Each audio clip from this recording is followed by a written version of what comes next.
Good morning. This is George. Told you I was going to do a video about basically some expat things. This first video I was just going to talk about, because I had a couple requests for it, is where do most expats live in the Subic Bay area? And one of the questions was, does everybody live in Barretto?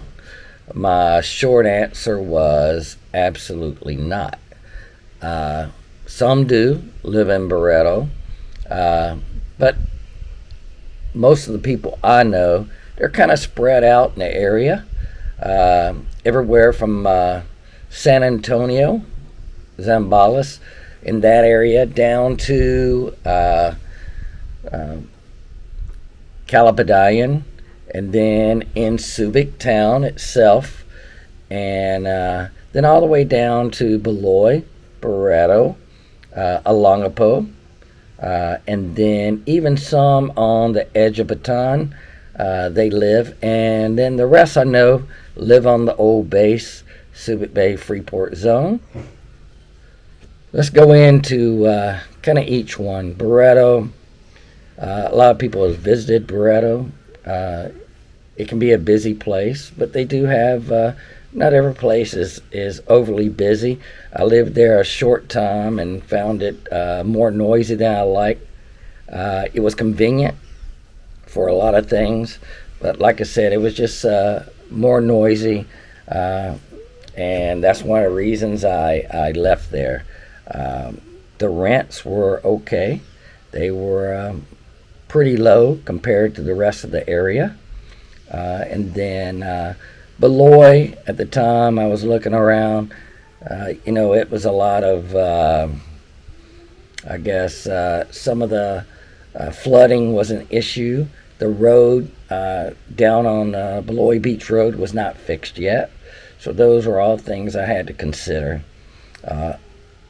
So that's pretty much with Barretto. You know what you kind of gonna get, and that's that.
The next place is going to be, I'm going to talk about up north, or I should say, up north, San Antonio, Zambales area. That is a very nice, a lot nicer beach area, in my opinion, than down near Barretto or around Subic Bay. But I know you can get some pretty good prices up there. So if you're away from more stuff, but like I said, it depends on what you're looking for and your budget. Going back down to Subic Town, you got a lot more stuff again, but you got more congestion, more noise, and those type of things. If you venture over to Olongapo, you're in the heart of the community, the local community. There's pluses and minuses of that. You can find rents pretty reasonable. So that those are good. You can find them under, $500 a month, stuff like that. So you can find some places over there, and a lot of the stuff over there, a lot of the apartments they've been doing has been renovated. I've noticed some more and more renovations going on, and there's a lot to do. So, and you're convenient. You got trikes close by, you got jeepneys, and those sorts of things. So transportation is pretty easy. You can get a quick ride over to Victory Liner. There's metered cabs. So transportation options are abundant in Alongapo.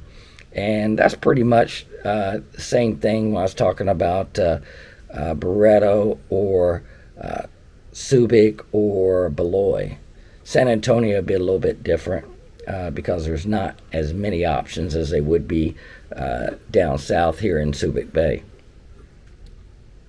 The next place I'm going to talk about is Benedictine. Benedictine, old housing area.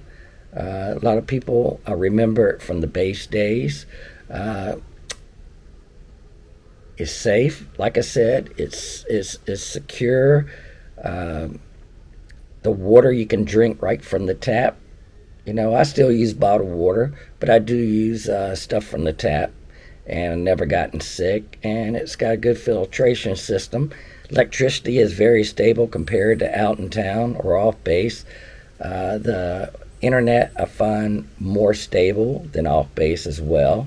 The only bad problems with Benedictine is the fact that you're stranded pretty much. You have to have a vehicle or you got to call taxis, and that can run up quite the bill.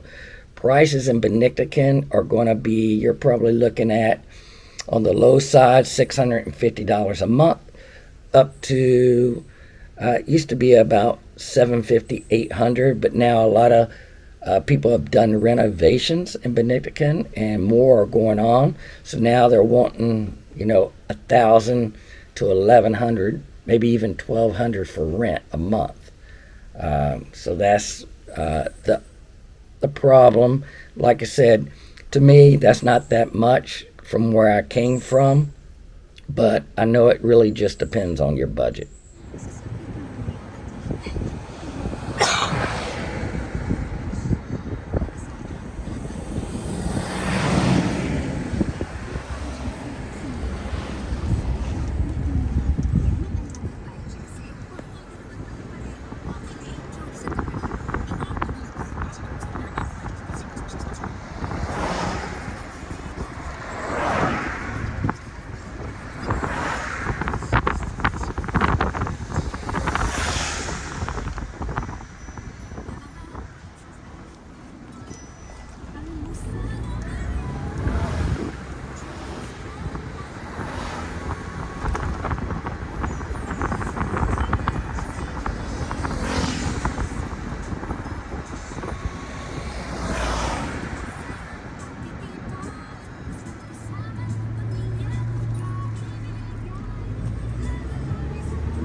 Another housing area that I used to not think about living there. It's Calayan, and it is actually nicer. I think they take care of the roads better.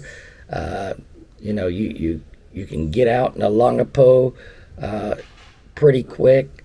And it's a big area. They have a west portion and east portion. Most of the rents here are going to be pretty much like Benedictine. But you're going to find some that's okay than others that's been remodeled. That's really nice. So it's just going to really depend on your budget. But again, you're going to need a vehicle or get used to calling cabs. And that's probably the downfall more than anything, in my opinion. But it's quiet. It's cleaner. Benedictine is pretty clean, but I think Calian is even more clean. So it really depends on what you're looking for. I think Calian is more closer to Alongapo. It's pretty close to the freeway. Is closer to the other end of the base near the Old Royal, near Old Pure Gold. Argonaut Highway runs through it. So those are some things about Calian. But if I had to recommend one of the housing areas at this point, knowing what's going on there, I would say I'd recommend Calian. And then you've got, if you're a single guy, you don't have a family or anything, you might want to look at some of the condos. They're building more and more down off Manila Avenue, closer to the waterfront. Those are places you might want to check out. If you want to ask me about rent, it really just depends. They're a little bit more expensive than you're definitely going to pay in Barreto, Beloy, or Olongapo for the most part. I'm going to say a condo is going to run you, $1,000. I know people paying $1,500 US a month. So most of the money I'm talking about here, the numbers I'm giving you are in US dollars, not in pesos. So the condos, though, are great for people, like I said, don't have a family. You just want a 1-bedroom, 2-bedroom place. You don't care about having a yard or anything else. And you want more convenience where you can get not a trike or a Jeep, but you can get a taxi real quick. You can walk out gates, walk into Olongapo over on Rizal, walk out Calacan Gate, and then you've got abundance of local transportation from Jeeps to trikes to buses to everything. And then you still got the taxis. One thing about the taxis, I still recommend the off-base taxis more than meter cabs. They're going to give you a much better rate than the on-base taxis. I know from like SM downtown, Olongapo, if you catch a meter cab to, we'll say, Calian, it's going to cost you 150 pesos, around about 175. If you take a on-base taxi, non-metered, they're going to want 300. Unless you can get your regular taxi driver, then they'll probably do it for 2 if you're a regular customer. But they're going to always ask for 3. From the New Royal Manila Avenue over to Barreto, you're talking about 300 pesos from an on-base cab. From over there on Masaysay at SM downtown, you're probably looking at about 150 to 175, depending on the route they take over. So that's just some of the prices. You can always, when you get out Calacan Gate, you can always catch a Victory liner. They'll let you off anywhere. So that's another option. I don't mind hopping on a trike or a Jeep. I go out Calacan Gate. I pay less than 20 pesos. I'm over in Barreto in just a few minutes. And, if you want to take a trike, it's going to cost you more. You have to do some negotiating there, or you'll be paying as much as a taxi. So you just have to, negotiate and go from there. But that's just a little insight of the places.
hopefully the video helps. I'll try to do some more on some other topics coming up shortly. But I just want to put this out because I get more requests for where do expats live? How is it? How is it to live on base? How is it to live in Longapo? How is it to live in Barreto? So there you go. Don't forget to hit that like button and please subscribe to George All About the Philippines. Thank you.